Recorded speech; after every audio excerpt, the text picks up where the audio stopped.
Good evening, ladies, gentlemen, and all variations thereof, and welcome to the read-through of A Study in Scarlet by Sir Arthur Conan Doyle. Today we will be reading Chapter 6, Tobias Gregson Shows What He Can Do. This is read from the perspective of Dr. John Watson. I do hope you'll all enjoy. The papers the next day were full of the Brixton mystery, as they termed it. Each had a long account of the affair, and some had leaders upon it in addition. There was some information in them which was new to me. I still retain in my scrapbook numerous clippings and extracts bearing upon the case. Here is a condensation of a few of them. The Daily Telegraph remarked that in the history of crime there had seldom been a tragedy which presented stranger features. The German name of the victim, the absence of all other motive, and the sinister inscription on the wall all pointed to its perpetration by political refugees and revolutionists. The Socialists had many branches in America, and the deceased had, no doubt, infringed their unwritten laws and been tracked down by them. After alluding airily to the Wemgericht, Aquatofana, Carbonari, the Marchioness de Brinvilliers, the Darwinian theory, the principles of Malthus, and the Ratcliffe Highway murders, the article concluded by admonishing the government and advocating a closer watch over foreigners in England. The Standard commented upon the fact that the lawless outrages of the sort usually occurred under a liberal administration. They arose from the unsettling of the minds of the masses and the consequent weakening of all authority. The deceased was an American gentleman who had been residing for some weeks in the metropolis. He had stayed at a boarding house of Madame Charpentier in Torquay Terrace, Camberwell. He was accompanied in his travels by his private secretary, Mr. Joseph Stangerson. The two bade adieu to their landlady upon Tuesday the 4th, and departed to Euston Station with the avowed intention of catching the Liverpool express. They were afterwards seen together upon the platform. Nothing more is known of them until Mr. Drebber's body was, as recorded, discovered in an empty house in the Brixton Road, many miles from Euston. How he came there, or how he met his fate, are questions which are still involved in mystery. Nothing is known of the whereabouts of Stangerson. We are glad to learn that Mr. Lestrade and Mr. Gregson of Scotland Yard are both engaged upon the case, and it is confidently anticipated that these well-known officers will speedily throw light upon the matter. The Daily News observed that there was no doubt as to the crime being a political one. The despotism and hatred of liberalism which animated the continental governments had the effect of driving to our shores a number of men who might have made excellent citizens were they not soured by the recollection of all that they had undergone. Among these men there was a stringent code of honour, any infringement of which was punished by death. Every effort should be made to find the secretary, Stangerson, and to ascertain some particulars of the habits of the deceased. A great step had been gained by the discovery of the address of the house at which he had boarded, a result which was entirely due to the acuteness and energy of Mr. Gregson of Scotland Yard. Sherlock Holmes and I read these notices over together at breakfast, and they appeared to afford him considerable amusement. I told you that whatever happened, Lestrade and Gregson would be sure to score. That depends on how it turns out. Oh, bless you, it doesn't matter in the least. If the man is caught, it will be on account of their exertions. If he escapes, it will be in spite of their exertions. It's heads I win, and tails you lose. Whatever they do, they will have followers. On se trouve toujours un plus ce qu'il admire. What on earth is this? I cried, for at this moment there came the pattering of many steps in the hall and on the stairs, accompanied by audible expressions of disgust upon the part of our landlady. "It is the Baker Street division of the detective police force," said my companion gravely, and as he spoke there rushed into the room half a dozen of the dirtiest and most ragged street boys I had ever clapped eyes on. "'Tention!"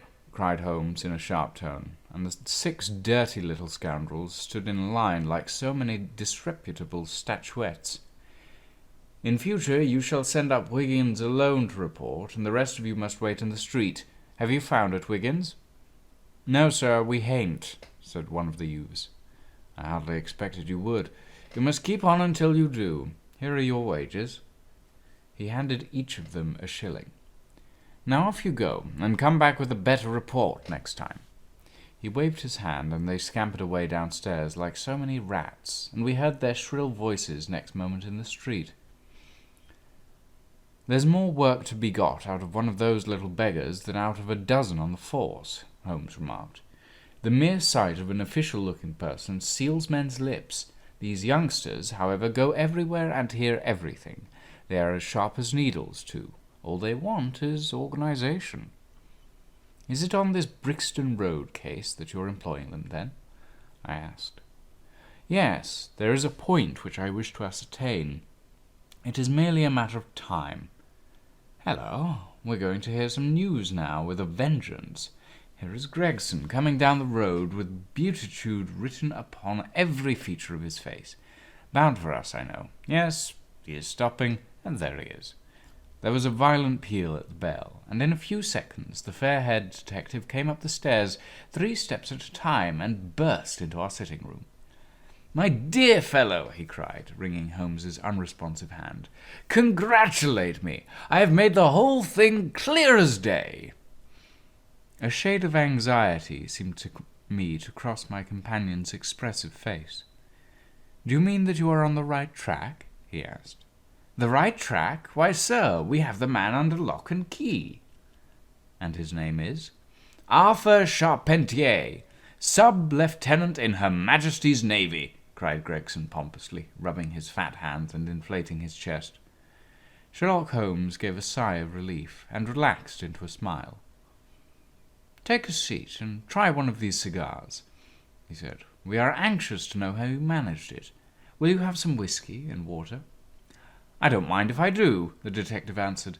"The tremendous exertions which I have gone through during the last day or two have worn me out. Not so much bodily exertion, you understand, as the strain upon the mind. You will appreciate that, Mr. Sherlock Holmes, for we are both brain workers." "You do me too much honor," said Holmes gravely. "Let us hear how you arrived at this most gratifying result."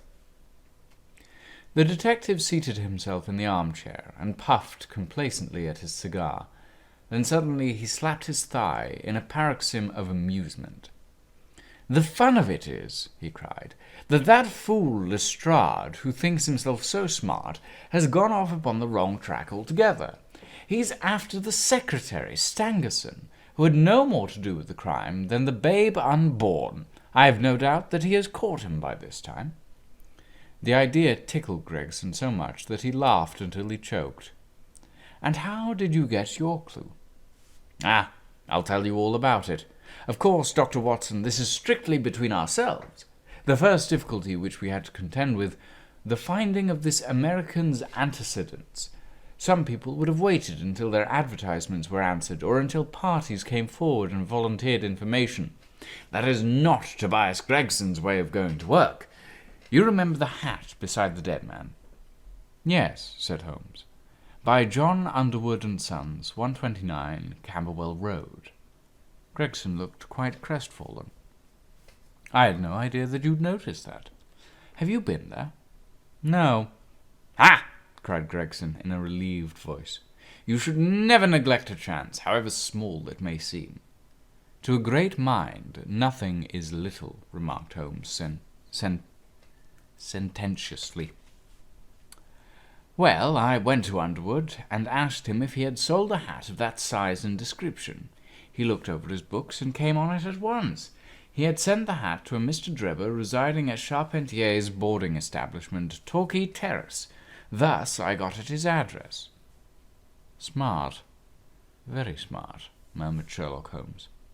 "I next called upon Madame Charpentier," continued the detective. "I found her very pale and distressed. Her daughter was in the room too. An uncommonly fine girl she is too. She was looking red about the eyes, and and her lips trembled as I spoke to her. That didn't escape my notice. I began to smell a rat. You know the feeling, Mr. Holmes, when you come upon the right scent, a kind of thrill in your nerves. Have you heard of the mysterious death of your late boarder, Mr. Enoch J. Drebber of Cleveland? I asked. The mother nodded. She didn't seem able to get out a word. The daughter burst into tears. I felt more than ever that these people knew something of the matter. At what o'clock did Mr. Drebber leave your house for the train? I asked. At 8 o'clock, she said, gulping in her throat to keep down her agitation. His secretary, Mr. Stangerson, said that there were 2 trains, one at 9:15 and one at 11. He was to catch the first. And what was the last which you saw of him? A terrible change came over the woman's face as I asked the question. Her features turned perfectly livid. It was some seconds before she could get out the single word. Yes, and when it did come, it was in a husky, unnatural tone. There was a silence for a moment, and then the daughter spoke in a calm, clear voice. "No good can ever come of falsehood, mother," she said. "Let us be frank with this gentleman. We did see Mr. Drebber again." "God forgive you!" cried Madame Charpentier, throwing up her hands and sinking back in her chair. "You have murdered your brother." "Arthur would rather that we spoke the truth," the girl answered firmly. "You had best tell me about it now," I said. "Half-confidences are worse than none. Besides, you do not know how much we know of it."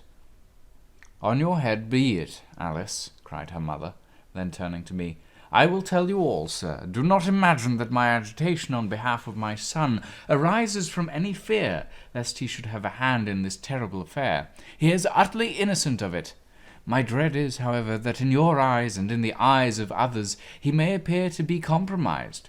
That, however, is surely impossible. His high character, his profession, his antecedents would all forbid it." "Your best way is to make a clean breast of the facts," I answered. "Depend upon it, if your son is innocent, he will be none the worse." "Perhaps, Alice, you had better leave us together," she said, and her daughter withdrew. "Now, sir," she continued, "I had no intention of telling you all this, but since my poor daughter has disclosed it, I have no alternative. Having once decided to speak, I will tell you all without omitting any particular." "It is your wisest course," said I. "Mr. Drebber has been with us nearly 3 weeks. He and his secretary, Mr. Stangerson, have been travelling on the continent. I noticed a Copenhagen label upon each of their trunks, showing that had been their last stopping place. Stangerson was quite a reserved man, but his employer, I am sorry to say, was far otherwise. He was coarse in his habits and brutish in his ways. The very night of his arrival he became very much the worse for drink, and indeed after 12 o'clock in the day he could hardly ever be said to be sober. His manners towards the maidservants were disgustingly free and familiar. Worst of all, he speedily assumed the same attitude towards my daughter Alice, and spoke to her more than once in a way which, fortunately, she is too innocent to understand. On one occasion he actually seized her in his arms and embraced her, an outrage which caused his own secretary to reproach him for his unmanly conduct." "But why did you stand all this?" I asked. "I suppose that you can get rid of your boarders when you wish." Mrs. Charpentier blushed at my pertinent question.